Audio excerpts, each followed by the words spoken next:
Storytelling has always saved the men of the Beimler family. Well, storytelling and courage.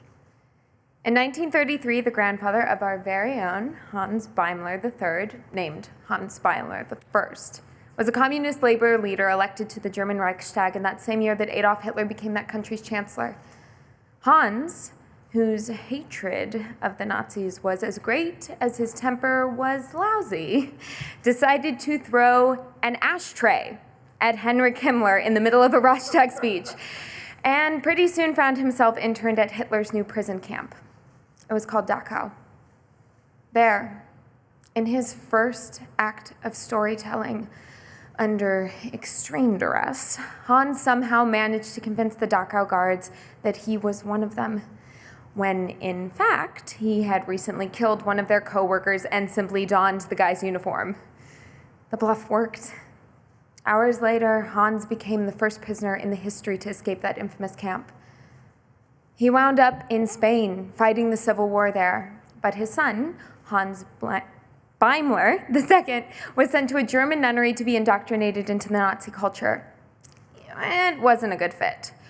Hans, too, escaped and made it all the way to Russia, where he was housed in a brand new refugee camp, built on a working movie lot.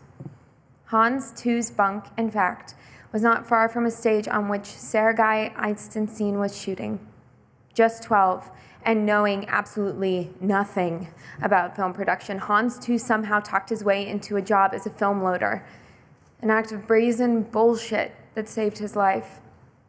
3 years later, in 1937, he was offered Russian citizenship, and it was also not a good fit.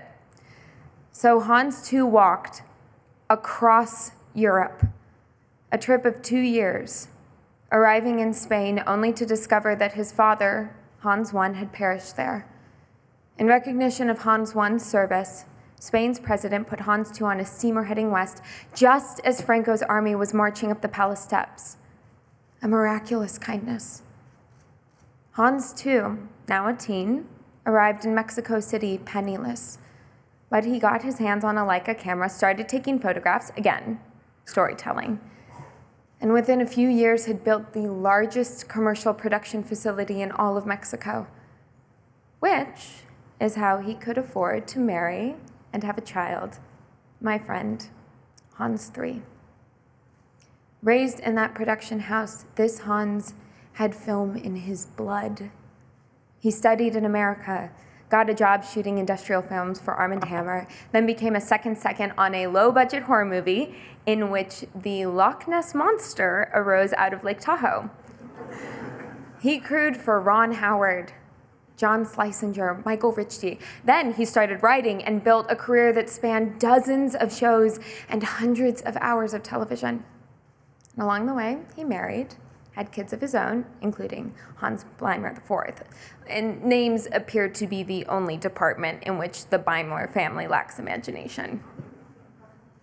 But then it all went wrong. In 2000, Hans, a black diamond skier, suddenly found himself at the top of a mountain in Mammoth with his legs oddly unwilling to do what he told them to do. He tumbled down the entire mountain and was told the next day that he had Parkinson's disease. He was 47. His condition worsened quickly.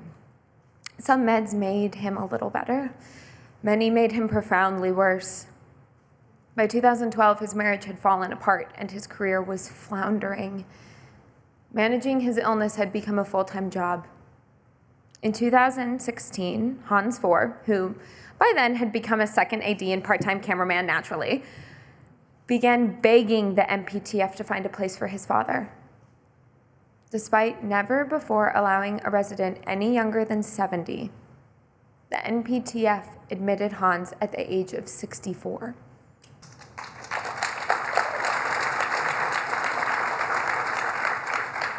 And then something magical happened. Hans came back to life. Suddenly, he didn't have to cook anymore or do laundry or count pills. There was somebody around to do all of that for him. So newly freed, he started creating again. He even sold a pilot. Of course, his hands shook too much to write, but the volunteer program at MPTF found him a summer intern named Jordan, who wrote out his story beats for him on whiteboards tacked to the walls in his room. Then, a grant from the Hollywood Foreign Press Association, gotta love those Golden Globes, turned an old call center on the MPTF campus into a vibrant production center for MPTF's Channel 22. Suddenly, Hans and Jordan had their own writer's room. You can drop in any time. You'll find him pitching her story ideas. The ones Jordan likes go up on the board. Hans says for a pre-med student, her notes are pretty good. He feels vital again, happy.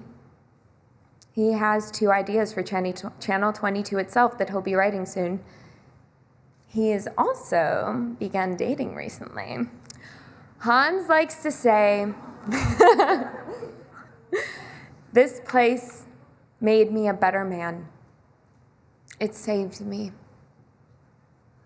But what really saved him, of course, was the same thing that saved his forebears: storytelling. And like everyone at MPTF, Hans has a great one to tell. Ladies and gentlemen, Hans is with us tonight. Where are you? Stand up.